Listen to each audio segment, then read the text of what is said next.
এদিকে প্রস্তাবিত বাজেটকে গণমুখী ও মুক্তিযুদ্ধের চেতনার বাজেট বলছে আওয়ামী লীগ সহ দলটির বিভিন্ন সহযোগী সংগঠন। বাজেটকে স্বাগত জানিয়ে রাজধানীতে আনন্দ মিছিলও করেছে তারা। অন্যদিকে এই বাজেটকে দেশ বিরোধী বলছে বিএনপি।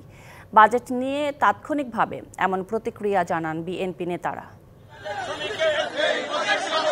2024-25 অর্থবছরের প্রস্তাবিত বাজেট সংসদে ঘোষণার পর বঙ্গবন্ধু অ্যাভিনিউয়ে আনন্দ মিছিল করে আওয়ামী লীগ ও সহযোগী সংগঠনের নেতাকর্মীরা। এই বাজেটকে গরিব দুঃখী ও মেহনতি মানুষের ভাগ্য উন্নয়নের বাজেট বলছেন আওয়ামী লীগের নেতারা। এই বাজেট অত্যন্ত গণমুখী বাজেট।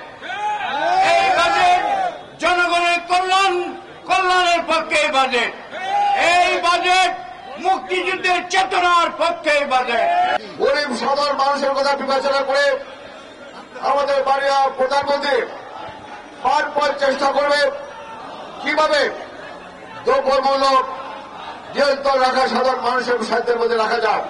বাজেটকে স্বাগত জানিয়ে ঢাকা বিশ্ববিদ্যালয়ে মিছিল করেছে ছাত্রলীগ। অন্যদিকে এই বাজেটকে দেশ বিরোধী বলছে বিএনপি। আবার একটা নতুন করে লুট করার পরিকল্পনা করা হয়েছে। পুরো বাজেটে যেমন মেগা প্রজেক্টের এবং মেগা চুরি, মেগা দুর্নীতির জন্য করা হয়েছে।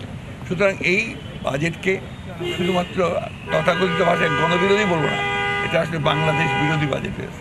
কোনো বাজেটে জনগণের কোনো কল্যাণ করে নাই, আর এবারে যে করবে এটা আমার কাছে একদমই বিশ্বাসযোগ্য না।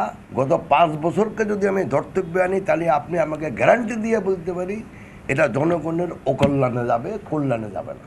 বাজেট প্রান্তিক মানুষের কোনো কাজে আসবে না বলেও জানান বিএনপি নেতারা। Zakaria Ahmed, DBC news, Dhaka. নগদে 500 টাকা বা তার বেশি পেমেন্টে পেতে পারেন ঢাকায় জমিসহ 20 কোটি টাকার পুরস্কার।